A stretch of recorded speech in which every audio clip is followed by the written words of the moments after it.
Welcome to the Shmuseum and a full tour of my car collection after a decade and a half of YouTube. Today marks the 15th anniversary of the Shmoo150 channel, and we're going through all of the cars, from the one I've owned the longest to the very latest arrival.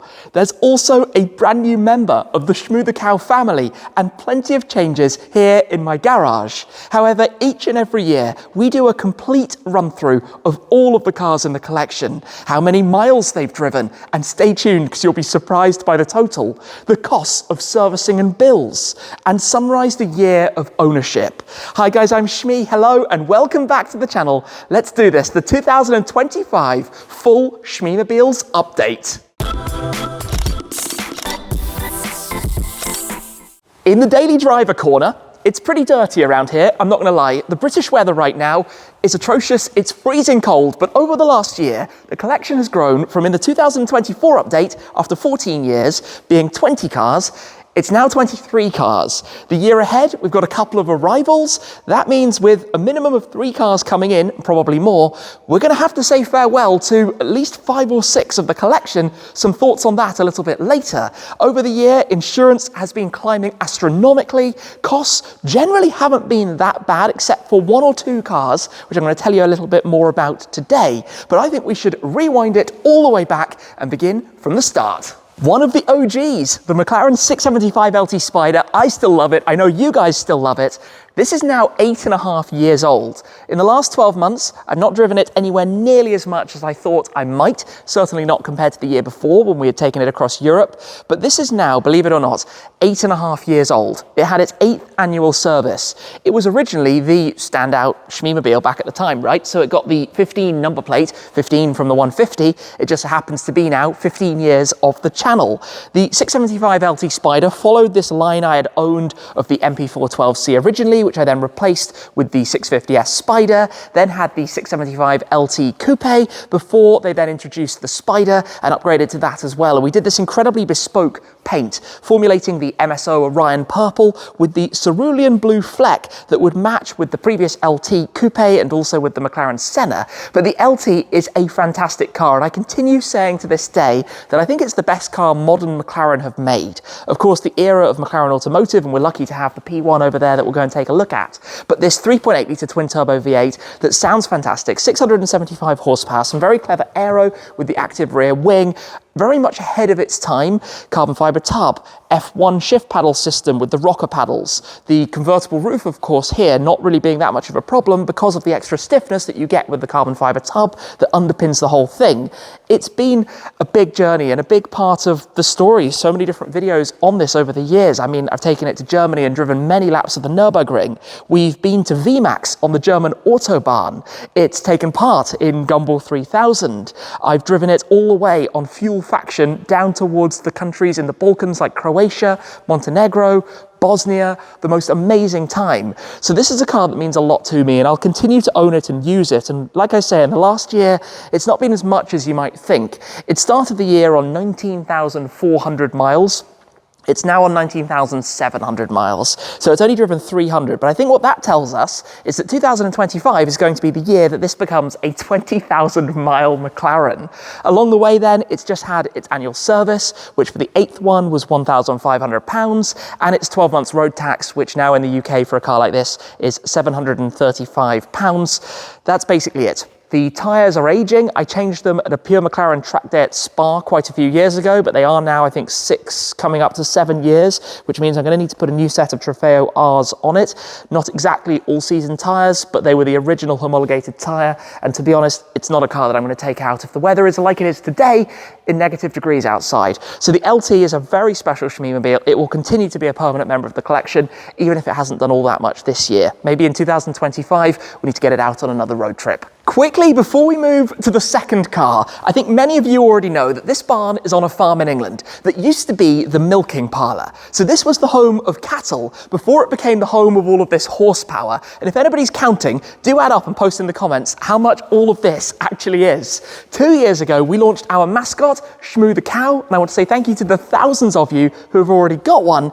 If you haven't, let me introduce Shmoo150 the Cow, our new limited edition version. Limited to only 250 in total. He of course has a sense of dress that you might be able to recognize. Blue and white striped shirts, khaki chinos. He also has the Shmoo150 logo embroidered on his hoof. He comes with a camera, he's ready to make videos, he's got a swing tag, he also includes some stickers, plus he also comes with the limited edition signed numbered card, 250 in total. Like his predecessors, the OG Shmoo the Cow, then the Shmuseum edition, Shmoo the Operator, and Shmoorella the Cow, I expect he will go fast, so grab one now from the Shmoo150 eBay shop. There will be a limited number that follow afterwards when we're at different events during this year, so keep your eyes peeled for that as well. But for now, Shmoo150 the Cow has arrived.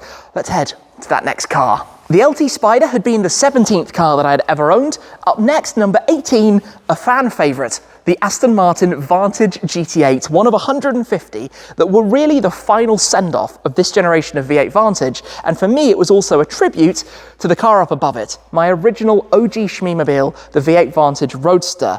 This is a car though that has quite the story, back from when I took delivery of it 8 years ago. In fact, at the Aston Martin factory in Gaydon, Warwickshire, all the way through to today. But for those of you who have been following the Shmuseum channel, the recent reboot of our behind-the-scenes look at life at the garage, at the servicing and maintenance, and a little bit more about the collection, will know that it's just had its 8th annual service. And over the last year, it's not really driven all that much. It's a car that has a very personal story. In fact, when it was being built, I basically lived at the factory. When the body in white entered the paint shop and it was painted in cobalt blue, to the assembly line and following it through all of the stages. Even at the end of production, I got to put the key in and start it up myself for the very first time before it then went out to do the testing and the other processes and motions. In the years since, it's been to Germany, to the Nürburgring, it's been on plenty of trips down to Italy and all around Europe. It's been driven and enjoyed, and there's an amazing GT8 club, so we've been to lots of different events with many of these out together. But over the last year, and it's quite funny with this very limited mileage that it's done, it's actually because with all of the Shmeemobiles, I have them in a spreadsheet, and if it's been 2 months since they were last driven, I take them out for a 15-mile run to get the temperatures up, to make sure the fluids are circulating, and to keep the cars in good shape. So think about it, a year, 6 runs, 15 miles a time, there's your 100 miles. That's basically all the GT8 has done over the last year. Now, 12 months ago, we had just got back from a New Year's trip up to Scotland. So I had driven it about 1,000 miles in a couple of days. And just before that, I had put a new set of Michelin Sport Cup 2 tyres on, because the original ones had been on at that point for 7.5 years. And they were starting to feel really plastic, I'm going to say. And after replacing them, that was a big step forward. Of course, that means that it hasn't really needed anything else in the last 12 months. So it's had a very regular service. Came in at about £800 at the main dealer. You might be thinking, why would you do that on a car that you've only driven 100 miles or so? And truth be told, with a car of this value, it's important to follow the book and to do it on the official servicing schedule, which for an Aston Martin is every 12 months, regardless of mileage. So I just like to get that done. It's, relatively speaking, a small outlay compared to the cost of the car and the value of the car, and you never know what the future holds, especially on a car that you don't drive as much as you might have done in the past. And that does make me wonder, what's the future of this going to be? Don't get me wrong, it's a car I love driving, it's a very special car. I signed on the back of the seat covers. And if I open up the engine very quickly, when it was in the factory for the final inspection, you might remember at the time the CEO, Dr. Andy Palmer, actually joined me to do the final inspection, and it wears his plaque under there as well. He had done the first 1,000 DB11s that had left the production line. It definitely needs a clean up in here, but it's this fabulous mix of old school, a big 4.7 litre naturally aspirated V8, a manual gearbox, but combining a kind of odd setup because it's got some carbon fibre body panels, it's got the carbon fibre extended splitters, a ridiculous titanium exhaust, and it's very expensive for what it is. Values have softened over the last couple of years, but I still very much enjoy driving it. I'm just not so sure, given I haven't done much with it at this time, what the future is going to be. It wears the 16 on the plate because back in 2016, the Aston Martin Vantage GT8 was victorious in the World Endurance Championship in its class. It's a cool car. It's a very cool car. It's a misunderstood car, but I've enjoyed it a lot over the last 8 years or so. Next, the 23rd car I had owned the Ford Focus RS Heritage Edition. Now to some, this is just a bright orange Ford hatchback. If you know though, this is one of the rarest cars that I own. There are only 50 in total in the world. It's the last of the Focus RS, and it's the last of the Ford RS badge, full stop. It was introduced in 2018 at the 50th anniversary of the 1968, hence the plate, Escort Mark I. The Ford theme going on, 66 on the GT to link to Le Mans, 67 on the GT500. Anyway, we'll get to those. They were only available here in the UK as a special send-off given the popularity of hot hatches on these shores and the success for the Focus RS model in general. I had owned the blue one, the first version that had come out. A couple of years later, upgraded to the red edition, which became quite the project car, and in fact, just over a year ago, came back to visit us here. And at one point, I did own all three together, including this, the Heritage. Now, this car has about 11,000 miles on it. Over the last year, it's driven another 1,700. It's basically been the daily driver for my girlfriend, Puppy150. It's going to be slightly more retired for the year ahead because she's going to be driving the M2, I think, but we'll talk about that more in a bit. But basically, given its age, we're at the stage now where it's about to need some new tyres. The original ones have been on from new. This year, it's had a bigger service than normal. So that came in at the Ford dealer at about £500. And of course, the road tax, again, in this £190 bracket, because it came just after that change back at the time. It's a car that I've enjoyed quite a bit. You know, we've taken it out to the Nürburgring. It's done the mandatory lap of all Shmeemobiles. It's also had quite a lot of fun in the snow on one earlier outing, a day that I won't forget because it was really entertaining with the four-wheel drive setup. And like all of the Shmeemobiles, there are a few small, subtle differentiators because it's one of the only cars, if not the only car, that I have basically in its launch specification. So the Teeth Orange paintwork was on all of them. As a result, I installed some new calipers. I still have the originals in matching Teeth Orange, and we wrapped the roof in satin black and gave it a shark fin antenna so that you can spot this one easily. But of the 50, only 8 or 9 of them are being driven. In fact, I think the only other person who's done some substantial mileage is Miss Jamie RS, who has a few more miles even than I do on mine.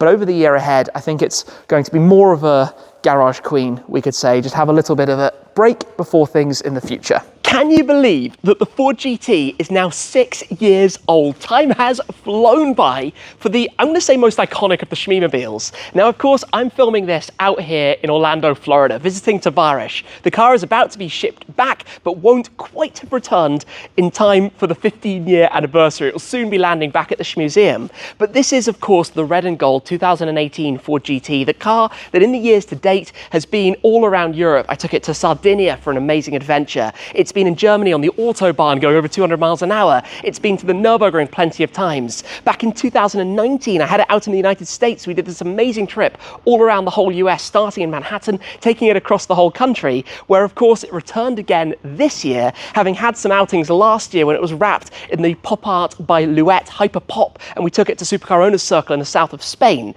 This is a car that, as Ford GTs go, is very well travelled. In fact, after last year driving around 3,500 miles, this year with the GT, I have done another 5,300 miles. It now sits on the odometer at about 16,900. And I know for a 6-year-old car in general terms, that's not a huge number, but as GTs go, I'm pretty sure it's in the top, let's say 1% in terms of mileage. It's a car that has quite sensible running costs.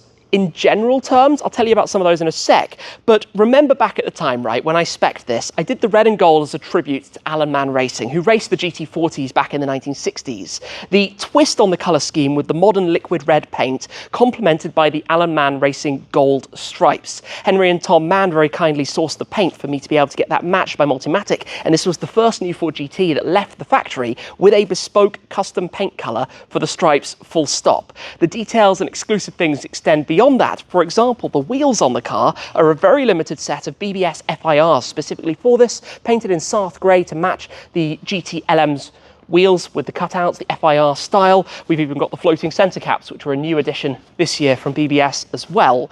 Inside, we've got the custom details, we've got the unique stitching and the contrast that was done by Sparco, the original OEM partner, and ADP, who are responsible for the steering wheel and the paddles, or now called CTEK, have been doing those updates as well, making it a totally unique, one-off, very special car that is so close to my heart. The story linking back to the 60s, the famous win at Le Mans, competing with Ferrari, the Henry Ford, Enzo Enzo Ferrari story, I'm sure you know it very well. So in terms of costs, given I've done so many miles with it, at the start of the year, right after the last update, it had a service. It was slightly overdue at the time by a couple of weeks. That was about £1,300. It will need a little bit more at the next one because of doing so many more miles. That's going to be as soon as it gets back at GT101.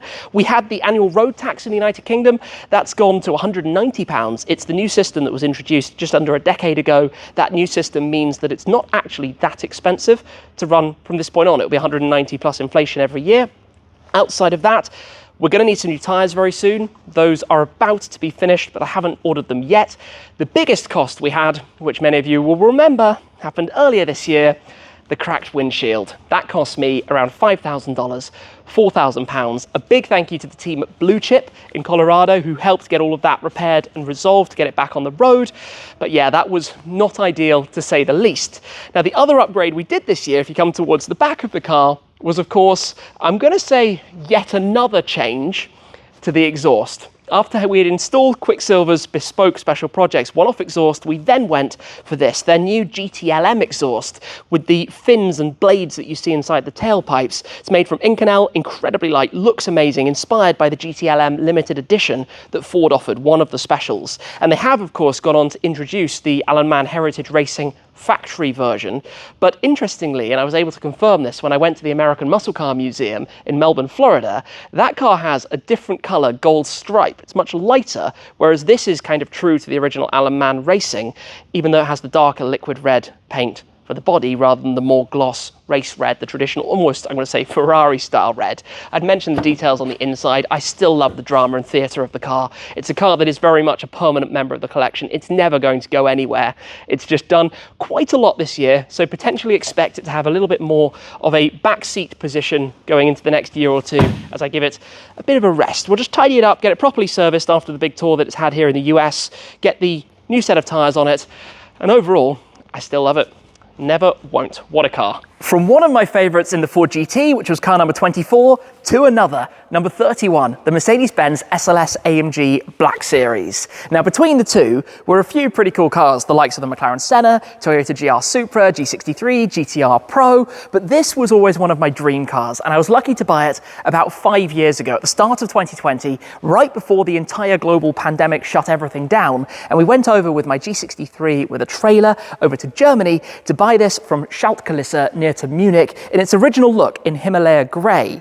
We made it back and released the car for what was at the time when the channel hit 2 million subscribers. Then I took it to Chartwell to repaint it because it's one of very few cars in the collection that I didn't buy from new, and I always like to make it personal. So we painted this in Mystic Blue, one of my favourite Mercedes-Benz colours, and of course I think it looks incredible. We then did the Renntech R1 package upgrades, so the headers and the small tune to get a little bit more power with Opus in Germany, and went to Cambridge Car Audio to install an upgraded sound system, as this one didn't have that. But I'd bought it from Germany, a left-hand drive car, one of around 450 in total in the world. That's where Exclusive Car Registry steps in, our platform that documents all of these cars, because it's kind of unknown how many are actually out there. Mercedes-Benz never said themselves, but I've done a lot of miles with it.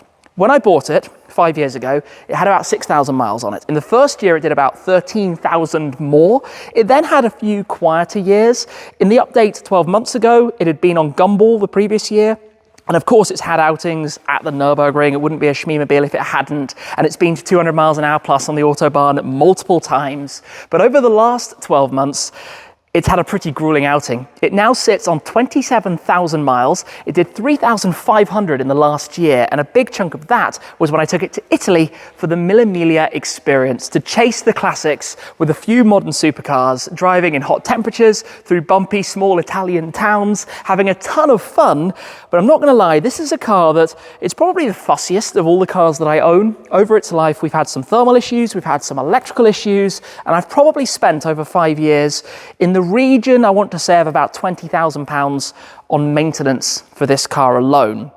In the last year, when we got back from this big trip to Italy, it went to visit my friend Steve at Avant Garde to do a whole host of things, including some new brake pads. It needed a new starter battery. That wasn't properly working. It needed an investigation into the EML lights that we were seeing, which needed a new lambda sensor, and it needed the regular service. Put all of that together, and it ended up being a little over £4,000, about £4,100 of servicing work, plus the annual road tax. Because it's imported, it's on a flat rate annual rate. It goes up every year, but it's £345, so it's actually surprisingly affordable relative to what it is. I mean, there are only something like 15 of these or less in the United Kingdom, so it's an epic car to have over here, and it was always one of my dream cars, and I still absolutely love it.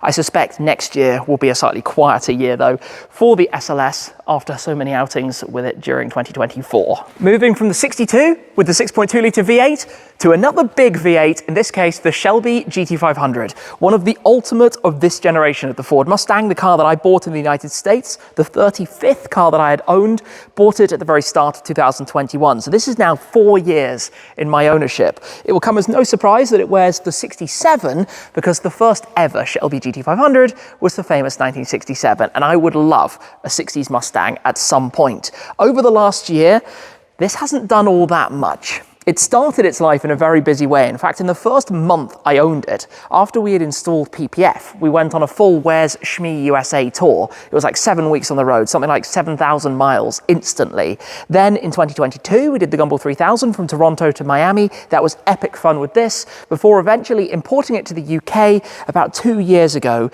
dealing with all of the import taxes and duties, which was quite a hefty sum, but being helped out by My Car Import with the whole documentation side of it. That means, again, like the SLS Black Series, it's on the flat rates. Every year it's £345, increasing a little bit year by year. But over the last year, not a whole lot of miles. In fact, a total now on it of 14,100, 400 miles in the last 12 months. That was basically a little bit of the drag race we did between this and the 296 GTS at Santa Pod, and a couple of shorter outings. I'd like to do more with it because in the past, when I took it to the Nürburgring and we did a drive with this and a couple of the others, it was epic. And I mean, the sound of this thing, the way it sounds, and you can start it, of course, from the key because it's American, the only one of my cars that you can do this with. Lock it, double press, or not. I think that might mean the battery's not happy because it needs a run. It's been a little bit under, yeah. It's confirming it needs a run. So we will have to sort that out at some point in the not too distant future. GT500, it's a difficult one because in the future cars is a Mustang GTD, which is the Predator V8, the engine that this has, but with even more aero, even more craziness, and obviously the latest gen Mustang. So I'm not entirely sure on its future, given I've only done a couple of 100 miles in the last year. It had a service with GT101, who look after it, along with the Ford GT. That was around £300, super basic oil change service, really. Not a whole lot else that it's needed because of not driving all that many miles. I think after we've done this one, that's going to be one of the first I take out when it's not negative degrees outside, because there's a lot of power to the rear wheels. It's a loose cannon to begin with, and I don't want to be the one who's crashing a Mustang. That would be a little bit cliche. Last year's #1 car by mileage is again the car that has done the most miles in the year. Would you believe that my Mercedes-AMG GT Black Series is now on a total of 36,800 miles? I'm pretty sure that it's the highest customer car mileage in the world on one of these. I might be wrong. If anybody has done more, respect to them. It's 4.5 years old and it's had quite the life. From when I took delivery in its original graphite grey Magna, and remember the reason I chose that was because I was determined it would be solar beam yellow, but in the UK you couldn't order this colour. In some other markets you could do bespoke colours. For example, 8 of the 384 in the US are in individual colours, and there are a couple of solar beam yellow ones out there. But this was the original launch colour of the SLS Black Series. It's exactly what I wanted on this, so it went straight from delivery to Chartwell. It was a repeat of the SLS Black Series because it also then went to visit Opus for the R850 package, 850 horsepower with the sports cats, the tune, absolutely bonkers. But we have done so much with this. Remember, I took it out to the Middle East, to Dubai and Abu Dhabi. I then took it to the United States. This car has been through 32 of the states of America in this thing, all across the whole country. We did 14,000 miles around the US. Of course, it's been through a ton of tyres, it's been through lots of brake pads, it's been through lots of windscreens, annoyingly, because they actually add up quite fast, and I probably should have been earlier on the game of protecting them, but it's something I've been doing a little bit more recently. In the last year, the big thing that this car did is the snow tour. We did this massive winter tour, taking it all the way down to Italy and then up the other way to the Arctic Circle in Sweden. We had the most incredible time at the AMG Driving Academy out on the frozen lakes, drifting this thing around, before taking it up even further to cross into the Arctic Circle with some winter tyres fitted. In fact, we had the studs on it for the Driving Academy, and what an experience that was to drive a car like this in an environment where people don't normally do it. Of course, it's done laps of the Nürburgring, it's done many a lap of the Nürburgring, and it will do more. But let me tell you a little bit about the servicing, because partway through that tour, it needed its regular service. That was about £1,000 at Mercedes-Benz of Raubling, near to Munich in Germany. It then needed 2 new front tyres. That's about £600. Then the annual road tax, which on this is on that depreciating tier, so it was £590, and it now is in the middle of a big bit of work at Avant-Garde. We went on the Shmuseum channel to show you a little bit more of that. I've brought it back just for the time being while we wait for parts. It's going to go back out there because it needs a new power steering pump. There's been a little leak from that, and it needs some new front discs. So that is going to be, combined with the service, quite a big bill, but we roll that into the next year's update because it hasn't happened yet. I think I'm going to be paying £8,000 or something for that, and I'm not looking forward to it, but it is part of life. The GT Black Series is my go-to car for these kinds of adventures. It's pretty practical. There's a decent amount of luggage space back here. The seats are incredible, the bucket seats.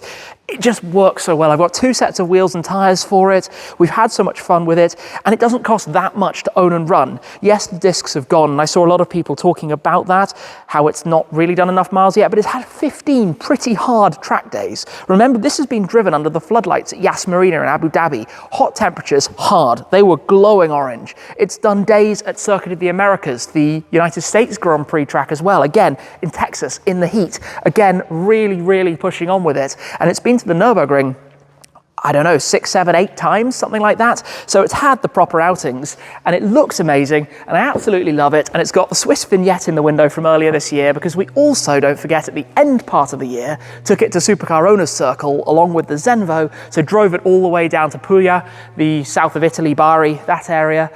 Yeah, I'm not holding back with the miles. I don't know if next year it will be so many again. That's going to remain to be seen. But if there is a car from my collection that I enjoy taking on a big road trip, not really worrying too much about it, it's this, the GT Black Series. The OG, technically car number 5 and car number 39, having come one after the GT Black Series when I bought it back. This was the original car. The first time I ever made a YouTube video talking to camera, very awkwardly, was driving this. I had bought it in 2010, I owned it until 2012, and then in 2021, 3.5 years ago, managed to track down the exact same car, spent a fair bit to bring it back to tip-top shape to keep it. I don't drive it a lot, and in fact, we've just gone from one of the, well, the highest mileage driven car to basically the lowest. We've gone from the car I did 12,000 miles in 1 year to the car in which I only did 100 miles. It's now on 31,900. Again, it goes out every 2 months for its run around. 12 months ago, I did give it a full service. So it went to the main dealer. It was £1,500, but I felt like I wanted to just go over things, make sure it was all good. I don't want to necessarily service this every 12 months. It's not worth enough. It's a £40,000 car. It's significantly less than the Focus RS, as bizarre as that might sound, but it's very significant to me. You know, it's wearing the same 87 TB plate, my birth year and my initials, and a very symmetrical plate, so I've always been very proud of being lucky to buy that, back before plates became quite as valuable as they are now. So other than the service, the only other thing it had was the road tax, keeping it taxed, so another 700 and something pounds, but it's part of the game. I prefer to keep the cars all taxed. You can here SORN them, which is the statutory off-road notice, where effectively you can't go and drive it, but you don't need to pay the tax on it. You could maybe get a 5% saving on your insurance as well to do that, but ultimately it drives me nuts, because when you do then want to take it out for its run every 2 months, it's not taxed, so it's constantly off and on. And you can't just pay for the day. When you put it back on, it's the whole of that month, even if it's the last day of the month. So it's a little bit too complicated for a minimal saving. Anyway, the V8 Vantage Roadster, like I say, there's not really too much to report about it. It had some great memories from back in the past, taking it down to the south of France. I'd love to rerun that trip 15 years later, perhaps. That could be a pretty cool thing to do, although that would be another 18 months from now. Maybe we do it 14 years later. We'll see, we'll see. It's a special car to me. I'm going to keep it forever just because, really. I'm not going to do a whole lot with it. But the memories, the significance is a big part of where the story began, to be honest. The Clio, car number 41 that I bought in 2021. How many miles do you think this has done in the last year? You're probably right. 0. Absolutely none. Same as the year before. In fact, it's got a flat tyre. The battery is completely toast. It has no active MOT. It's not taxed, but that does mean it hasn't cost me anything. It's got 60,100 miles on it. I bought this as a throwback, a memory of my original Clio, my car that I had when I was 17. I did my first road trip with that, popped some skis on a roof rack and drove it to the Alps in France. It's that feeling of freedom. We all look back at our original car fondly. I actually managed to buy my first car. It was at the start of the pandemic, and at that time, it had been involved in an accident. It was a fairly small bump, but the insurance company did write it off, and obviously this is about 15 years after I'd sold it. We managed to track it down in the scrapyard, bought it back, and I own the lump of metal. And I've wondered ever since what I should do with it, and up to this point I haven't done anything, but I did buy a tribute, an identical car in an identical spec of my 1.2 litre Clio Dynamique, about 70-something horsepower, popped the same plate on it that I actually had when I was 17, S17, September 17th, that's my birthday, popped that on it, and it just sits here and looks pretty. And I think it's a big part of kind of remembering where everything began. It's a little bit like the Vantage Roadster in that respect. Having it, even though it does nothing and technically just takes up a space, just reminds me of those good days. It still smells the same if you get in it. Just maybe one day I should do a little bit of effort and get this up and running and have it back properly on the road and take it out every 2 months and run it like the others. It's Ferrari time, the first of a few, the SF90 Stradale. I took delivery of this about 3 years ago. Kind of crazy to me to think the next month this needs its first MOT because it still feels basically brand new. The day that we picked it up in Maranello, outside Enzo Ferrari's house in the center of Fiorano, the test track, and then basically drove it all around Europe. About 2 years ago, we also did a trip down to the ice in Switzerland where I popped a ski box on the roof of it, suction padded down, and did a big tour because it's not the most practical car in the world, but that's not the point. This is verging on hypercar, right? It's 1,000 horsepower, 3 electric motors with the 4-litre twin-turbo V8, and still to this day, I'm very, very happy with how we did the spec. The blue electrico paintwork over the Sabbia and blue sterling interior. It was the first ever new Ferrari I had ordered, so the first time I'd gone through that full process of building a spec of a Ferrari. Now, over the last 12 months, knowing the SF90 XX Stradale is coming, I've not really used it a whole lot. It's done another 300 miles, so it's sitting on 9,100 miles because inevitably this will be the last update we do with it. The car will move on and move towards a new home during the year that's ahead of us. So it makes sense, kind of from a values point of view, to keep it below that 10,000 threshold. It's a psychological thing when it comes to Ferraris. It's still a lot of miles for what it is. Most of these will do at most 1,000 miles a year. So for a 3 or 4 year old car, it's triple that, triple what, let's say, the rest would do. I had a set of winter tyres for it, and still do. They can go on the 296, or they could go on the SF90XX, which could be some ideas for the future and what we do with that. But for our first Ferrari spec, you know, I'd love to do something similar on a future car. I see that as something to happen down the line. Costs, not a whole lot. The annual service with Ferrari, you have the 7-year service pack. So in terms of servicing, it had an annual service and it cost me 0. Road tax, 560 for this car. That was it. So the annual costs to keep it, aside from insurance, which we'll touch on later, not particularly significant. So why not? I think it looks amazing. And I absolutely love it. These cars are misunderstood. A lot of people don't get what the SF90 is about, but to me, it's just, every time you drive it, it is sublime. Next, after the SF90, car 47, the Renault Sport Clio V6. At last year's update, this was the oldest car I owned at the time. I now own something significantly older. However, this is a car that I bought in a disaster of a state. It hadn't been run for ages. There was a mouse living in it. Just about everything needed fixing. So we went to Godleman's, resprayed it in the acid yellow. There were originally 8 of these, but 2 of those have been written off since, so it's a very rare but original paint color. Did a host of upgrades, and Scott at SG Motorsport was instrumental basically in the entirety of that process. Lightweight flywheel, new suspension, new brakes, new clutch, everything, literally, completely the whole works. Over the last year, I've driven it about 500 miles. I know that's not a lot, it's not been on a big trip. I use it for driving and enjoying around the countryside lanes, right? So fairly short outings, but I really enjoy driving it. It's got 52,000 miles on it now.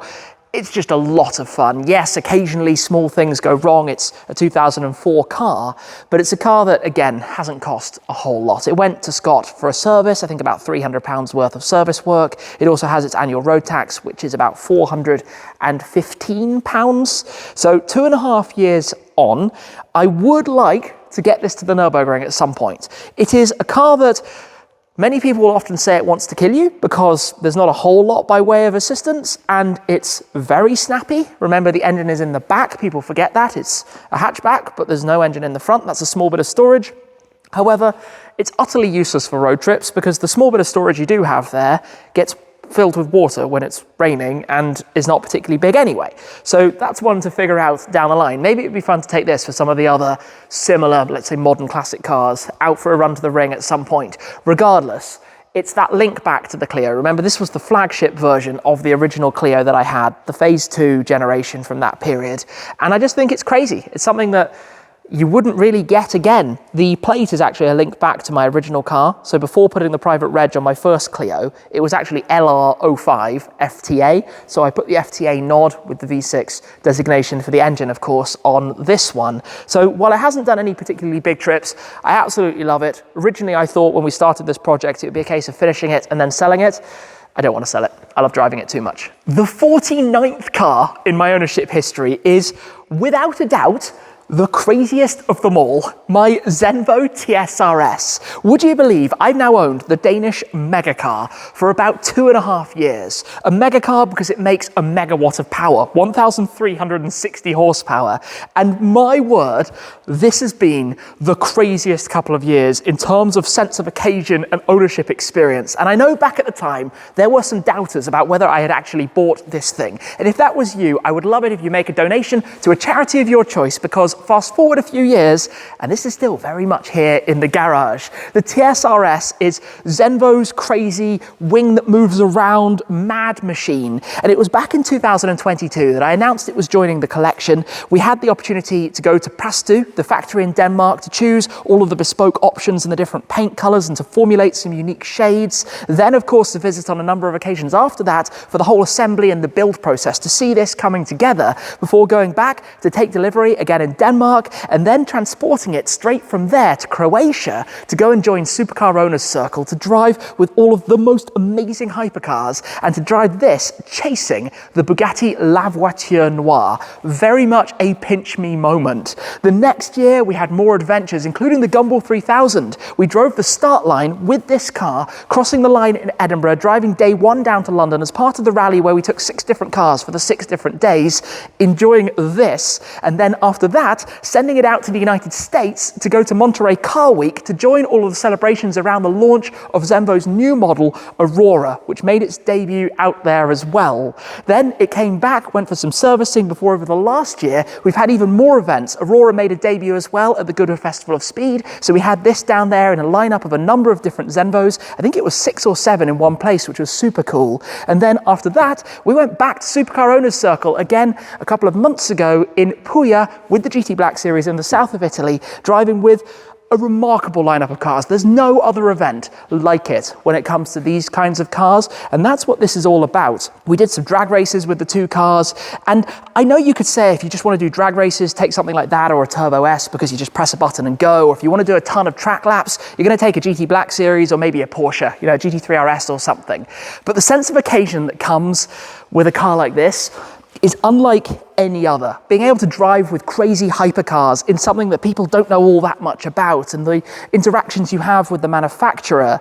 And we went after SOC, actually transporting it up to one of my favorite places out there, to Spa-Francorchamps. And on the 17th of September, my birthday, I got to do some laps at Spa in this, which was surreal, to say the least. What a day. After that, it actually went back to Denmark because they always do updates. They always have new things that they've been working on. So it went to the factory, they did a few more upgrades to it, and they kindly did the service on it as well while it was there with them. So over the last year, I've only actually driven it 600 miles. It's now on 4,500 in total, which for a car like this, it might not sound like a big number, but when you're talking hypercar, it's a really big number. These things don't do a lot of miles. Insurance is extortionately expensive. It's a massive cost. But the only other cost I've had over the last 12 months is the tax, and it's also on the import system. So it was £325 for the annual road tax. That's basically been it when it comes to the TSR-S. Now, I make no secret, this is an enormous amount of money in one vehicle when you look around the collection. And of course, I've got to be aware of what that means for the future. I'd love an Aurora, but it's also very expensive, and that's something we'll talk about down the line. I would love to keep it forever, but I'm not necessarily sure that the bank side of things are going to agree with that. We shall see what the future holds. But at this point in time, I've enjoyed this so much up to this point. It's just crazy to own it. It's crazy to enjoy it, to drive it, and to share that experience with you. A quick mention for the one car I sold last year, which was the 50th car I had owned, the Lotus Emira, which currently Shmoo150 is doing a photo shoot with, although this one is in Seneca Blue. Now, I had my Emira for about 2 years. In October, we gave it away with BOTB. I'd only driven it in the year to that point, about 200 miles, so it had around 3,200 on it. It hadn't had a service in the year. It had just had some new road tax, £570, I think it was, for that car. But don't forget Shmoo150. They might be gone by this point. Grab one while you still can. We're very much in order at the moment because the 51st car I have owned is my BMW 1M, or the E82 BMW 1 Series M Coupe. I've had this for about a year and a half, and like the Clio V6 was a link back to my original Clio, this was a link back to the second car I had owned, which was an E82 123D. And when I say second car I'd owned in the UK, because I had bought a car in New Zealand in the interim. Regardless, this is the launch spec Valencia Orange. At the time I bought it a year and a half ago, it was a one-owner car with over 90,000 miles that had been fully maintained. We had done some inspection and work into it, but similarly to the Clio, we've done some upgrades, not as many of which though have been during this year. There's an elephant in the room we're going to get to in a second. More will be on the Shmuseum channel. I'm telling you that now. The BMW 1M though, I've driven around 400 miles this year. It has 94,500 on it in total. We had changed the wheels at Whoops We'll Fix It to be neodyme gold. They've actually gone back to the BMW silver. But this year we did a few upgrades, as I mentioned. We did a Quaife diff, that's a little over £1,000. We did a full set of the PS4S tyres from Michelin, along with the wheels, so about £800 for the tyres, another £400 or £500 to do the wheels. We also installed the EBC big brake kit, that's about £3,500, and we had done a few other things on the interior. This year I had done the steering wheel at Royal Steering Wheels for about £200, so quite a lot of work in terms of modifications. The tax for the car, £415. It hasn't had a service during the year because it hasn't really done any mileage.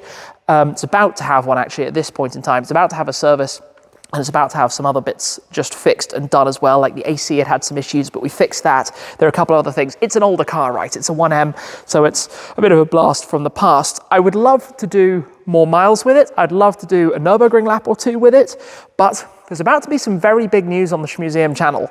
So I would suggest subscribing, if you haven't already, to find out what's next with the 1M. As we come down behind the cars here, behind the back of the car lifts, every single one of the Shmeemobiles is connected to a CTEK smart charger. We use the CS1s, but basically by having the cars plugged in, it means that the batteries are conditioned. They're ready to go, because when we're shooting a video and shuffling cars around, of course you want every car to start on the button. Now, we don't normally come down the back, but I want to show you quickly, because the advantage of the CS1 is that whatever connector you have on the end, polarity is not a problem if you have the clamps on the other way around. It can work with both lithium batteries and with lead acid batteries, so it actually doesn't matter which car ends up where, and they're connected if you want to get more data and more feedback about them as well. And for the cars that are up on the top of the lifts, we've got the extension leads, so that depending wherever the battery is or wherever they need to be connected to, it's not a problem. So I want to say a big thank you to CTEK, because without them, I'd have some very big bills and a lot of flat batteries, and it's really very much appreciated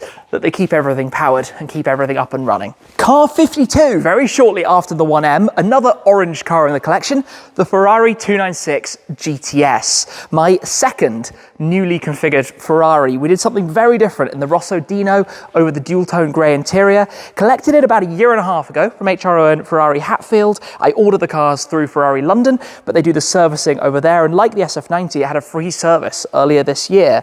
The thing I'm going to say about the 296 though, is that I haven't done as many miles with it as I would like to. And it's a strange irony, because I believe that this is probably the best new supercar that you can buy right now. It is phenomenal. The 3-litre twin-turbo V6, the whole setup and feel is sprightly, it's exciting, and I think it looks super pretty. This link to the 60s with its curves and styling, hence the 60 that we have on the plate, the Shmee-style plates on mostly the supercars, the modern classics and the throwbacks having that different style, the L6 NKN on the 1M being similar, the Line 6 engine, the NKN from my old 123D. But the 296 earlier this year had its first big outing. It only did a couple of 100 miles in its first part year. We took it to the Nürburgring over Karfreitag Easter weekend, did its first laps, of course, out on the Green Hell, and then it also took part, as I mentioned, in that drag race with the GT500 at Santa Pod. So we've done a total of 1,300 miles over the last year. It sits now on about 1,600, but that's nothing for how good it is as a car. I daily drove it for a little bit, back and forth from home to here, but that doesn't really add up any significant miles, and I'd love to come up with more excuses to use it, because roof down in the sunshine, decent luggage space in the front and behind the seats as well. But like the SF90, free servicing, the only cost has been to extend the road tax, and it's not actually that bad, £590 for the second year. So considering some of the cars, the only problem with this one is the D topic, depreciation, which is pretty savage on the hybrid Ferraris. But basically with the Purosangue for doing the winter tours and the four-wheel drive stuff, and the Roma trip that we did more recently, the 296 has kind of sat a little bit lost in the collection, and it's very strange to say that because I thought I would use it a whole lot more than we have done. But at the end of the day, it's a great car, and it's all about enjoying and sharing these experiences of what they're actually like. Moving to the second of the Shmeemobiles that's here in the United States, of course, my Ford Mustang Dark Horse. Can you believe this is already 15 months old since I collected it from Pat Milliken Ford in Detroit late last year? We immediately embarked on a massive tour around the United States. In fact, the first place we came about 2 days after collection was right here where we are at the workshop of my friend Freddie Tavares. We then drove all the way from here to SEMA in Las Vegas to be on the Ceramic Pro stand, with the car having had Ceramic Pro's paint protection film installed full coverage over the top of it. That was a journey that basically took it to around 6,500 miles in only about 7 weeks of ownership. Well, this year has been even more. We've driven the car around 7,500 miles in total. A few things earlier in the year out in Arizona. We then had it over also in Texas with the Ford GT for the Circuit of the Americas fun, and also drove up towards Pikes Peak in Colorado. From there, it went to Monterey for Car Week. It's been then used, I'm going to say, more as our means of transportation. It's a great grand tour. It's got lots of luggage space. It's very comfortable. But what continues to impress me about this thing is to still be able to enjoy a naturally aspirated V8 with a manual gearbox, rear-driven sports car. There aren't very many of those left, not many in existence at all, and the Dark Horse is really the cool, very cleverly branded version. There aren't lots of these out there on the roads, but a lot of people recognize it. It still amazes me how many people ask, is this a Dark Horse? So this year has involved a lot of tires, a little bit of servicing. So when we were in Colorado earlier in the year, we went to the Ford dealership there, Siltaha Ford, who did the oil change service at about 11,000 miles. That cost me $313. It's a very easygoing car in terms of maintenance. Where it's gone a little bit wrong is when it comes to tyres. You might remember the original Trofeo RS tyres that were supplied with the car. I shredded on the runway at Hennessy in Texas. We then had to get some more tyres very quickly. We put some Michelin Cup 2s on it. I then had another puncture on the way to the Stradman's house, so I had to get a 5th extra tyre. Then when we were in Colorado earlier this year, the guys at Blue Chip very kindly arranged for me to get some new fronts on it, which are about $1,200, because it's set up so aggressively with the Dark Horse handling package that it wears the inside very strongly. So we had to get, well, then 7 tyres we've bought for it. Then we needed 2 new rear ones recently, having had another puncture out here when it got down to Orlando. So we've had 9 tyres on this thing in 15 months, which is kind of a ridiculous one. So yeah, over $2,000 spent this year on tyres, not much on servicing, having driven it 7,500 miles in total, up to just over 14,000 miles on the clock. Of course, it's a Mustang, it's a $72,000 car, but it's a lot of car for the money. This is what I've argued on a number of occasions, and I really enjoy having it out here. A follow-up from the GT500, and especially with the memories and things we've built. The GTD is one for the future. This is never going to be a permanent Shmeemobile, but it's certainly something I'm enjoying owning and will continue to do, because it's this mixture of being a great GT, it's very comfortable, it can fit a lot of stuff in it, and to be honest, we've often had to leave it filled with all sorts of junk and things. But inside it has the latest tech, the new screens. As I mentioned, it's just full of random things non-stop. But manual gearbox, it's a lot of fun, and I still don't know how the exhaust was done. I don't know how they managed to make it as loud as it is. It's my only white car in the collection. It's pretty dirty right now. It needs to be cleaned up, no doubt, but it's going to be residing out here as well with Freddie Tabarish for the upcoming future until our next adventure, because that's really where this fits in. It's the car that we come out and can use and can get around with and can tick all the boxes and can do everything we need to do with it. And I'm sure the miles are going to continue because, hey, it's a Mustang. Hop in and drive, enjoy, and it looks really menacing and sporty, especially when it wakes up and you get the light sequences. And it amazes me how many people instantly spot it. So the dark horse stays here in the US. Back in the UK for the last of the cars that I had at this point a year ago. So the last of the cars that I've owned for more than 12 months, the Ferrari Purosangue, number 54. I bought this about 15 months ago. It immediately did a big trip. We took it straight after having collected the car and revealed it at HRO and Ferrari Hatfield on a big snow tour. Didn't find all that much snow, but did have some fun with it nonetheless. This year, it's been a little bit more of a daily driver kind of thing. Lots of short journeys, not any real big road trips or anything. So we've added 1,200 miles to the odometer, 4,500 now on it in total, but back on winter tires at this point, ready for a trip that's coming up. So we'll very quickly add a few more thousand to the clock. The Purosangue is a completely unique kind of car though. To have a 6.5 litre V12 front mid mounted with the practicality of 4 seats, and I often say this, it's not an SUV, it's like a more practical 812 Superfast. Now, it's very soon to have another V12 sibling joining the collection with the Ferrari Dodici Cilindri, but we'll talk more about that in a moment. But the Purosangue, again, it had a free 12-month annual service. It did have a little rattle from the exhaust. Obviously, that was sorted out on warranty. Other than that, road tax again, £600 for the 12-month tax on this. Ferraris have very high insurance at the moment after all of the instances a year or two ago of the thefts around London, obviously being based not too far from London, has raised all of the premiums. And for cars like this, you know, this was about £380,000 new. Obviously that encourages a pretty high insurance premium connected to it. We had on the previous trip to sort out 2 tyres. We had one puncture that needed replacing. We had one puncture that had to be patched and repaired temporarily. But I love the car. There's nothing like it. The feel, the quality, the sound, the materials. It's a true Ferrari, and there's nothing that you could directly replace this with. I had an FF and 2 GTC Forlusos before, so I am a person who is very much an advocate for a practical, comfortable Ferrari, and the Purosangue just ticks every single box. I am super happy with this, and I'm looking forward to going to try and find some snow. Obviously, it's got this 4-wheel drive system. It's a different system to a traditional setup. It doesn't obviously engage 4-wheel drive if you're fully on it, and it's still very happy to slide the rear around, and I think we need to find out more about that. So hopefully that's going to be on the cards for 2025. The plate with the 65 is, of course, the link to the 6.5 litre V12. Had to be done, didn't it? That was the last of the cars, though, from over a year. Let's talk about the new cars from the last 12 months. The first of the new cars, it's kind of here.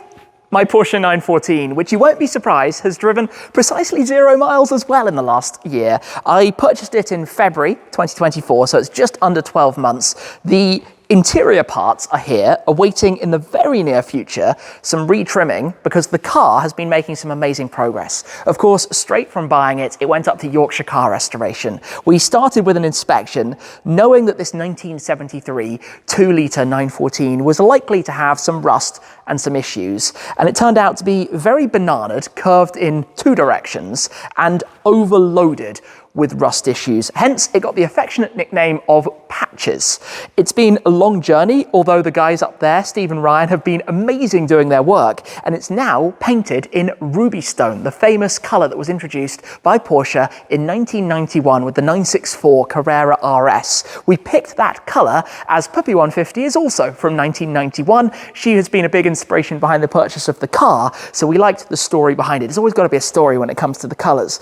The hopes are that in a couple of months we'll be able to start working on sourcing more of the parts in the interior. There are a lot of things we need to find for the 914, and there are some amazing resources out there in different places. There aren't very many of them here in the UK, so for the cars and the parts it's easier to find in North America. Obviously lots of work. In fact, in North America, it was sold as a Porsche. In Europe, it was sold as a Volkswagen. So mine being an American car is a Porsche, and it's my only Porsche. Not what you're thinking normally, though, when you think of Porsche. You think of a 911 or maybe a modern Boxster or Cayman or something like that. So all we have here are the interior parts, which, safe to say, need some work and some cleaning and some tidying up. Although the seats, where Shmoo150 is currently taking a rest, were done by Spirit of Le Mans. The previous owner got this very nice tartan for them, and all I'll tell you at this stage is that we have, these are going to be, well, either I'll sell these seats and buy some new ones because these have been done properly, or we'll retrim these ones. I'm not entirely sure yet, but let's just say this will be an inspiration for the theme of the interior, and I'm quite looking forward to seeing how it's going to turn out. And to be honest, when the car's done, if we can get it done while it's still a little bit of nice weather during the summer season of 2025, it'd be amazing to take it on a road trip, to go to some classic car events, and to enjoy the 914 because it's so different from all of the other supercars and things in the collection. So that's the hopes, that we'll have, well, by 12 months' time from now, a full update on this car and be able to say it is completely done here and ready to rock and roll.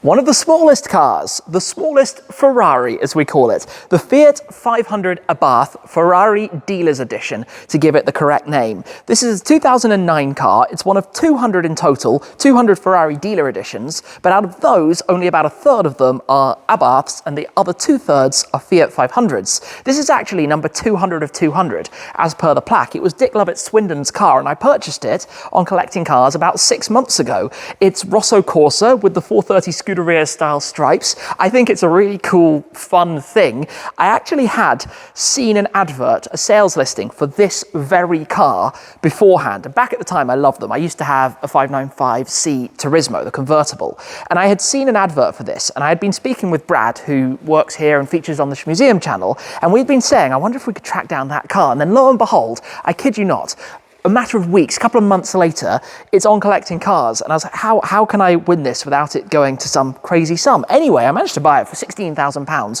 which is well below market price for this. It should be, I think, at least £10,000 more than that for the Abarth, and especially this car. It's got 38,200 miles on it. I've only done about 200 miles in the 6 months, which is, well, probably about 20 journeys home and back, because that's kind of where it excels. Manual, 5-speed gearbox, front-wheel drive, small, sporty, enjoyable to drive, sounds good. I spent around £900 at Veloces of London to do a service on it, a service with a few things that needed to be fixed and changed. And we changed like the wiper blades and stuff like that. Obviously had to get it MOT'd. It hadn't been road taxed for a while. The tax was £255. And I also fitted a full set of tyres, about £500 for the tyres on it as well. The important stuff. There's a lot more we could do, fix up some of the paint at the front end, make it look a little bit prettier. We took the car to Whoops to do the wheels, about £500 or so for the full set of 4 wheels when the tyres were being swapped as well.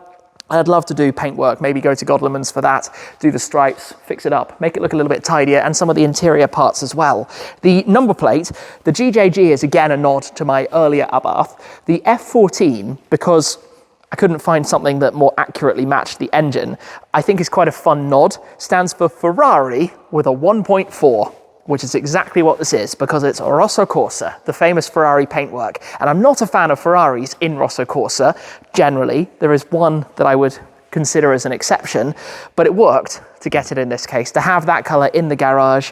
And I just enjoy driving these kinds of cars. This, the V6, the 1M, that type of stuff. It's sometimes not a case of the top trumps and the biggest engine and the most horsepower and the most valuable. You just want to hop into something that you can bomb at home.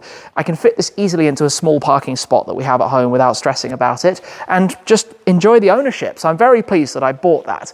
I really enjoy driving it. I just need to do a few more things with it, and hopefully in 2025 we'll get that cleaned up a little bit more. From a very small Ferrari to a bigger one, the Ferrari Roma Spider, car number 57, continuing in numerical order here. This being my 7th Ferrari, has the 70 because of the 7 connection.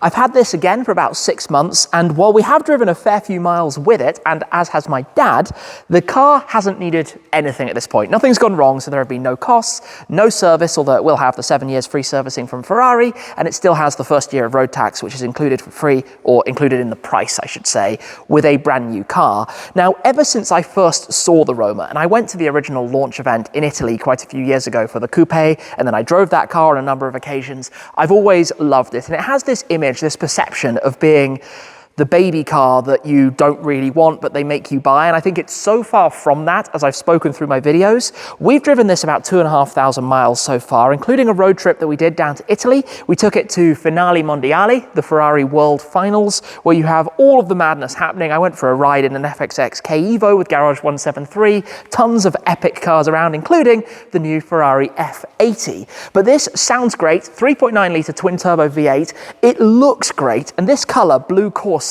I think is spectacular. It's been one of my favorite paints since it was launched with the 488 Spider, and I remember going to that event and seeing it at the time and being like, that paint is lovely, and it suits the very elegant 60s style lines of this, that old traditional Ferrari look. And I think for a convertible, it's very nicely proportioned. Of course, when you're driving it, you don't hear all that much because of how many layers this fabric soft top roof has, and it's pretty practical and usable. There's a decent amount of boot space. You've got the 2+ configuration, so you've got this kind of back seat area that you can use for seating should you wish. And it looks really nice. Of course, I don't see it as a forever car. It's not a keeper. It's not like that. It's a car to enjoy and own and drive for a couple of years and get a good amount of miles on. Whether it's a year, 2 years, 3 years, I don't know at this stage. I'm lucky to have a few more Ferraris coming, and there will be a successor to the Roma, potentially even this year, that will be introduced, so next year for deliveries, and we'll see if that's going to be an upgrade for me from this. But certainly for now, I'm very happy with it. It's a car that I love hopping in. It feels very compact and small on the road. It's also a great daily driver, and I'm spoilt to have so many daily drivers, the Abarth, the M2, this, you name it. But I consider this as just a touch of class and style. I love driving it if we go into London or something like that. I enjoy it if the weather's better than it is now with the roof down. There are a couple of convertibles. In fact, in the garage, amusingly, 3 of the convertibles are all right in one corner. So the Roma, if anybody's considering one, I thoroughly recommend it. I am really enjoying driving this. Parked just inside the shutter door is the car that's only about 3 weeks old, the new G87 BMW M2 LCI, the latest car that I have collected. This has already about 1,000 miles on it. We need to get it to 1250 so that it's fully run in, so about 100 more miles of driving locally, and then 150 miles over to BMW Bristol, where I collected it because we'll get it serviced over there as well. It's on 74 because that's just the current registration period in the UK. It's a very complicated system that's really hard to explain, but the weather is not ideal for a rear-wheel drive, nearly 500 horsepower BMW. I'm not going to lie. This thing likes to get a little bit squirmy with the traction control light on fairly regularly. Now, it's the LCI, so this is a very early delivery of the facelift. I didn't spec the car. I bought one that they had available at the end of the year, got a really good deal on it. It's going to be a cracking car to own and just use. And like I said, Puppy 150 is basically going to be using this as the daily driver. It's got a lot of lovely tech. It's a really nice car to enjoy. I've taken it already up to Autosport at the NEC. We had quite a long outing with it. We've taken it to Bristol. Actually, firstly, from collecting it there, we also took it back for the GT Black Series day. The looks, I'm in agreement with you guys. I think the older cars look better than this does. Sorry to BMW. But I can kind of get over that because I enjoy driving it. It's got great tech. Put it this way, when you step in, for me, with Android, the Android Auto is on immediately, and then off you go. Just done. Set ways, go on to the next. One little problem is that we have a really nasty chip on the windscreen, which I don't know if that's repairable or if that's going to need a new glass already. It happens, it's life. The other problem is that Sao Paulo yellow gets really dirty. Now, my guess is that it's called Sao Paulo yellow because people commented this, that it's never like that in Sao Paulo. I think it's linked to Interlagos, where the curbs are yellow and green, and kind of a mix of that in the paint color, because BMW always name these new M colors after race circuits. Kind of makes sense, right? Like Yas Marina Blue, for example. I enjoyed it a lot, more than I thought I would. Very spontaneous. This is the auto. As it happens, my dad has a manual G87, pre-LCI. The LCI is the life cycle impulse, the facelift to you and I. He's always loved that a lot. The other thing that's misbehaving, and I'm going to have to figure this one out, maybe it's one for the Shmuseum channel down the line, is the fuel tank. Because when it's empty, and I filled it up actually yesterday when it was saying only 13 miles to empty, it only let me put 40.02 litres in on a 52 litre tank, and it still doesn't go right to the top of the fuel gauge. And I've now obviously filled it up 4 or 5 times, and every time it's been the same. It's not gone back to full, despite kind of clicking off 10 times. So I don't know if there's something wrong with the filler nozzle that means it clicks off too early. We'll have to work that one out down the line. Anyway, I'm enjoying it. I'll continue to share more about it. I'm going to be running it for probably a couple of thousand miles over the year ahead.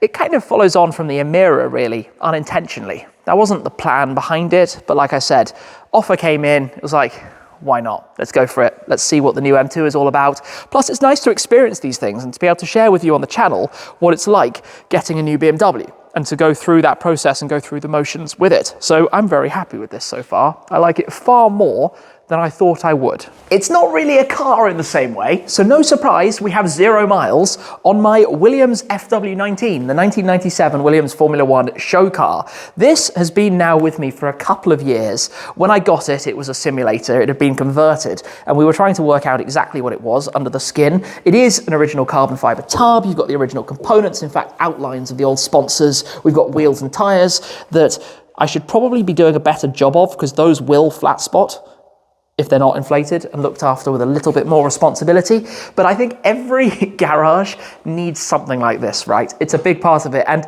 I always notice when people come in to visit, friends and family and whatever, everybody has their own tastes of what they want to go to. For some people, it will be the Clio V6. For some people, it will be the Mustang. For some people, it will be whichever is the latest supercar, the Zenvo, for example. And for some people, it will be this, to come and sit in here and just make V10 noises and pretend you're driving.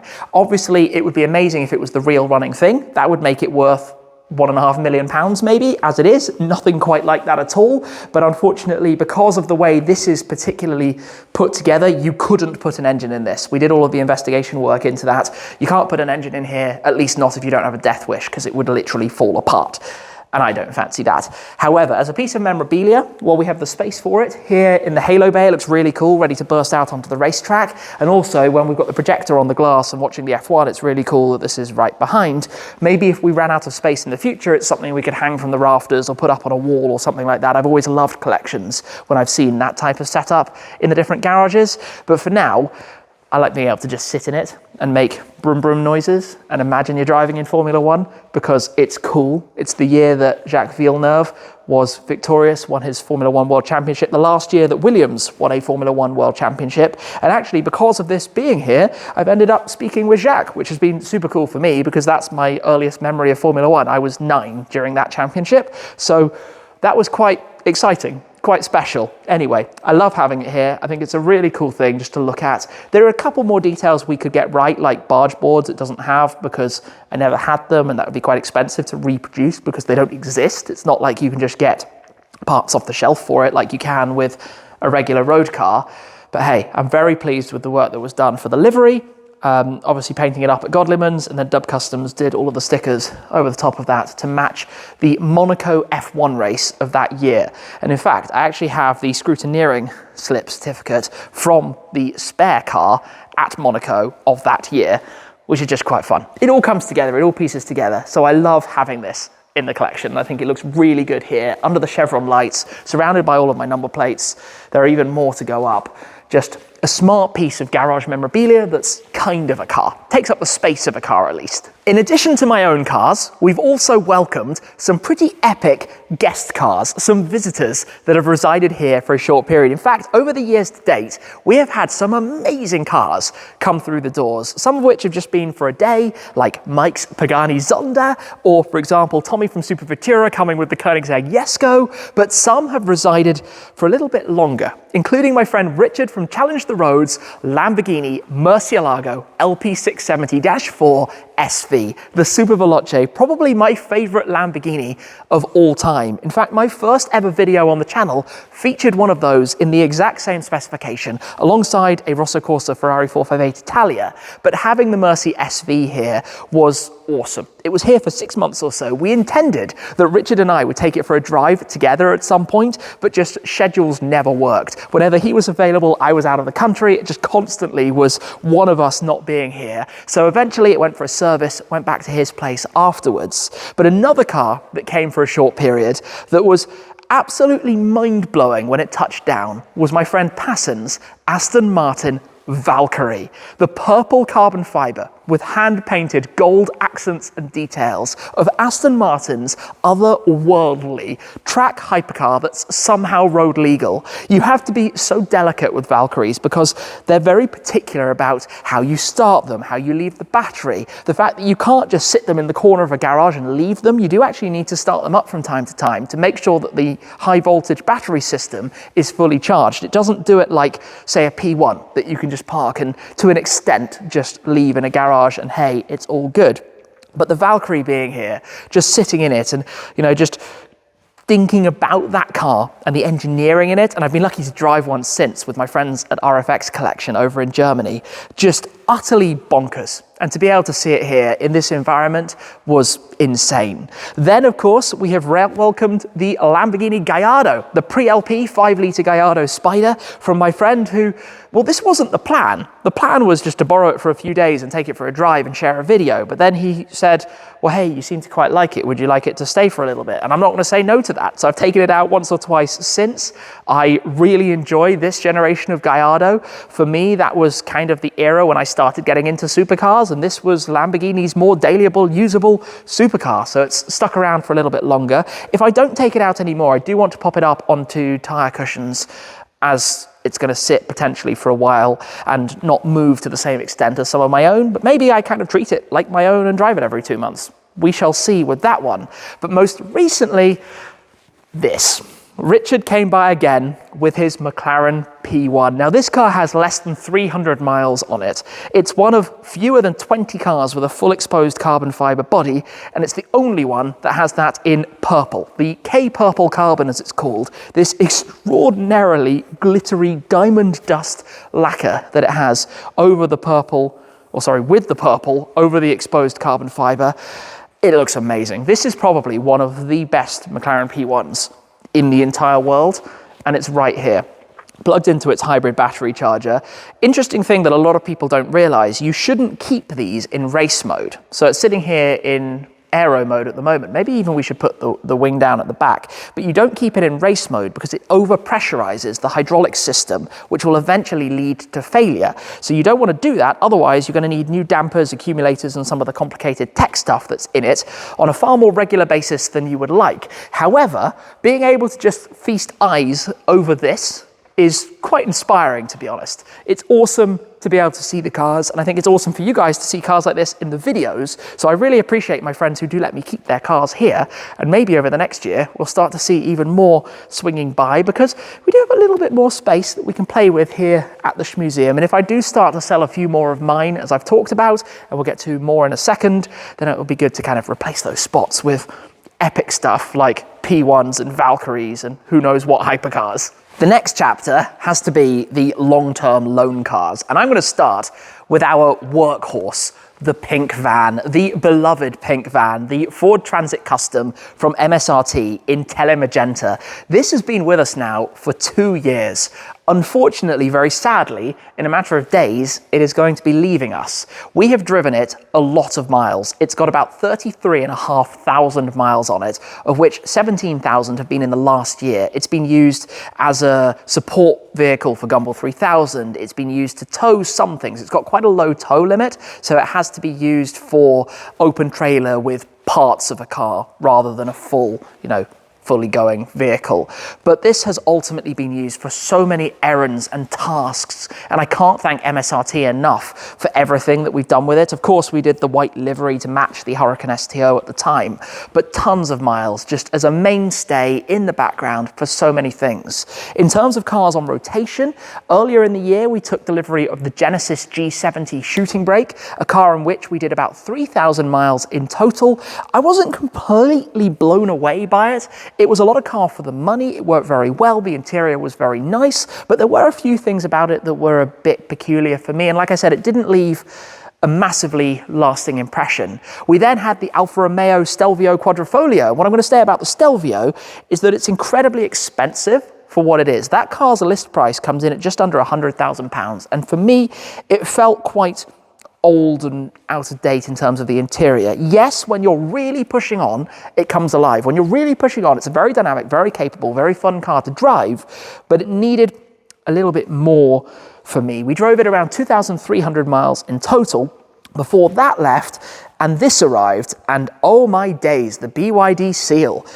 Wow, this was a talking point and a half. It got very political very fast. For me, it's about the cars. And BYD are selling a lot of cars right now. They produce more vehicles every year than Tesla, admittedly split between their full electric cars and their hybrid cars, but they're going in one direction. So it's important for me to be able to give you feedback on what the cars are like. At this point, we've gone from about 700 miles to around 3,000 miles in the BYD Seal. And I'm sorry if you don't like me saying this, I really quite like it as a car. It's 520 something horsepower. The 3.8S on the back is the time it takes to get to 62 miles an hour. It's all-wheel drive. The tech works really well. There are a few things that do bug me about it, and maybe we need a full update at some point. For example, if you're sharing the driving between two different people, it's a nightmare to change the seat to the memory positions, and it doesn't remember or it doesn't swap from one phone to the other. You have to go back through and connect. So if one person has been using Apple CarPlay and their seating position, when you then get in it as well, you need to go through the menus and reconnect the phone and change the seats, and that's all a little bit of a hassle. But aside from that, as a car to drive, it's effortless, it's calm, it's lovely. We have the CTEK charger on the wall behind, and this has done a really good job. So there will be a change in the not too distant future from this to something else, so stay tuned for that on the Shmuseum channel. But at the end of the day, I've liked it vastly more than I thought I would.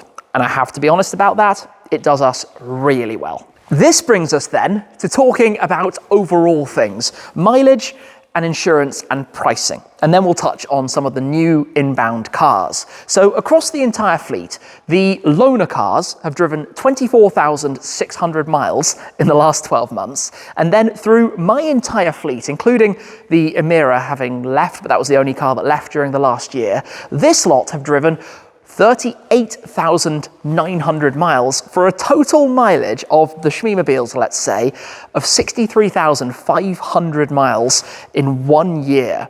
The average mileage in the United Kingdom that somebody drives is less than 10,000. That's about 7 times more. It's a lot of time that we spend at the wheel driving somewhere, taking the car somewhere, different events, different videos that we're shooting. And it's actually significantly less than the previous year. Of course, the GT Black Series has been #1 both years. The Mustang Dark Horse has come in, I think, probably at #2 in both years, which is quite funny. But it tends to vary depending if there's a big trip, like taking the SLS Black Series on Mille Miglia, for example. Or in the year ahead, we know there's going to be a trip with the Purosangue. I think there'll be quite a few trips with Dodici Cilindri, which we'll touch on again in a moment. But one of the biggest things with all of the cars is insurance. And here in the United Kingdom, insurance is not only very expensive, but very complicated. Now, I'm pretty lucky that I've got a system that works. Obviously, my insurance company spec'd out the security things and stuff like that we had to install. And they're very, very forgiving with the amount of mileage that we do, and lots of different named drivers and lots of different miles. But it's something that, as a creator, I actually have to pay a lot more than I would if I was a private individual, keeping the cars completely off-grid and nobody knowing about it. In fact, it's probably a good 50 to 100% extra. What does that mean? For this entire fleet, obviously with a couple of cars of very high values, things like the SLS Black Series, things like the Ford GT, things like the Zenvo TSR-S, all of the cars have fixed or guaranteed values, as it's called. So I look into the market, understand what they're all worth, we put that and agree it together on the paperwork. But the total annual bill for car insurance, it's a big number. It's really painful. It's a smidge under £100,000 a year in car insurance. And that's one of the reasons I say I need to slim down the collection a little bit. Over the last year or two, we've seen prices for car insurance going up and up and up. And this is a number of reasons: increased crime, more cars on the roads, more bad weather, more bad drivers, to be honest, as well, and more expensive repairs, especially with new cars. As everything gets more complicated, and with EVs, for example, prices of repairs just seem to go up and up and up. So as a result, insurance has gone from kind of 1% or even less than 1% of the vehicle's value a year towards now basically 2% of the vehicle's value a year. It ends up being a pretty hefty amount of money, and that's one of the reasons why, you know, I sit and look at the Ferraris, for example, and each one of these, you can do the maths, right? You know that one of these is about £255,000. Think what nearly 2% of that is per year to insure. £355,000. Purosangue, 380. It's something that really adds up very quickly across the fleet. Obviously, it's a little bit complicated when the Ford GT's in the US, I insure it there rather than here. The Dark Horse is permanently on a US policy, but as a non-US resident, I pay a little bit more for that as well with my foreign driving license. It's all kind of all over the place a little bit and complicated, but insurance is one of those things that I've looked at recently more and more and started to say that I need to just rein this in a little bit. It needs to be a little bit more sensible because it's a fortune that goes out, and I've actually never, and I should touch some wood right now, in fact let me come and do so before I say it, I have never in my life made an own fault claim on car insurance. You know about the Senna, there have been one or two other tiny little things over the years, but I've never had a claim and I've never had points on my license either. So it's a lot of money to spend. It's a very big gulp each time a payment goes out for that. And it's something that I'm always considering, you know, maybe there's a better option, but it's quite difficult. Who knows where that's gonna go? It's just a lot of money that has to be spent on it, and part of that is because of the mileage. It is much warmer in the lounge. We have heating in here. There's a lot of mess, so we'll keep that off camera for the moment. But of course, we also have Super Shmoo the Cow, who is playing with one of my Christmas presents, which is a also super puzzle cube, Rubik's Cube, which I can actually solve. Although I tell you what, it's much harder when it's not a small one that you can just twizzle around. This is much more complicated. Anyway, he's playing with that. What I want to talk about are the future cars. And in here, I basically keep some of the big memorabilia about stuff that's coming for the future. So the Ferrari models, for example, we've got the box here for the SF90XX Stradale. Shmoo150 is currently shooting the waveform of the SF90XX as well, although first in is going to be Dodici Cilindri. So to talk about the cars that are on the horizon, Dodici Cilindri, the new 12-cylinder from Ferrari, I think is probably only a matter of weeks away, which is quite exciting. We've shown the spec. It's Oro Chiaro, that light gold, as per a 365 GTB4 that you could have back at the time in the same specification, over a beautiful interior, if I can say so myself. A Rocco and Crema, the dual tone, cream and brown. I can't wait to see it myself in person. Then next up is the SF90XX Stradale. It's a bit of an out there configuration. Verde Curse, a colour inspired, you might remember, from my friend Jordan, Team Skookum's 812 Superfast that also lived here for a while. The bright metallic green looks amazing and complemented with Oro Chiaro accents and details for the wheels and for some of the painted parts around the bodywork. The Mustang GTD, I do have a delivery or rather order timeframe window. I need to sign some things and figure that out because I don't know exactly how it's going to fit in my schedules and travels, so I'll talk to them about that, but let's assume later in the year. No specs or anything like that yet. A little bit more time before we get to that. And those are the three fixed cars. There might well be more things that we'll get to. There are a couple of discussions and other things here and there that are on the cards, and there might be something else that's due, perhaps the next video. That's all I'm saying at this stage, you know, we'll see. Maybe it'll be on the Shmuseum channel. We'll see. So be subscribed because that's going to be coming very soon. But I like this little display cabinet kind of use of some coffee tables for the different models. The Roma Spider model recently arrived, but they always provide those to match the spec of your actual car, and it's quite fun as a Ferrari collector. All these little red boxes and things that arrive, the memorabilia that all ties to the cars. There we pretty much have it for the 2025 garage update. We've been doing this each year on the anniversary of the channel, and I tell you what, 15 years, that's 5,479 days. You know what's kind of crazy about 5,479 days is in that time on the Shmoo150 and the Shmuseum channel together, 5,547 videos. That's more than a video a day for 15 years until today.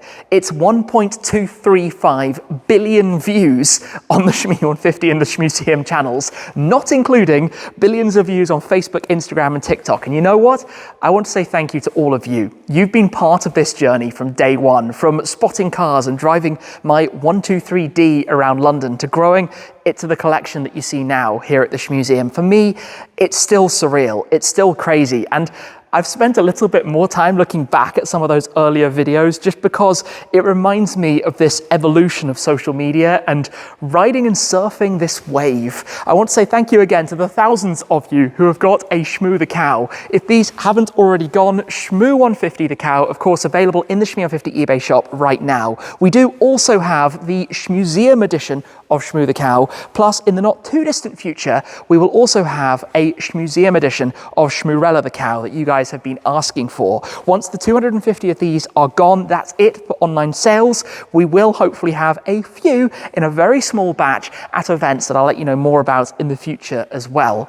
But again, I hope you've enjoyed this garage update, running through the full fleet, going through all of the cars, 63,500 miles over the last year, and quite a lot spent on insurance and maintenance along the way, but it's all part and parcel of the collection, of the cars, of all of this. So thank you very much to all of you for watching. I appreciate your support more than you can ever imagine. It's been 15 crazy years. It feels like we're at the start of a new chapter, of new things, and I hope it's going to be as exciting as everything has been up to this point. That's it for now though. Thank you very much for watching. Check out the video right over here for more like this. That's it for this time though, and I'll see you again very soon. Cheers!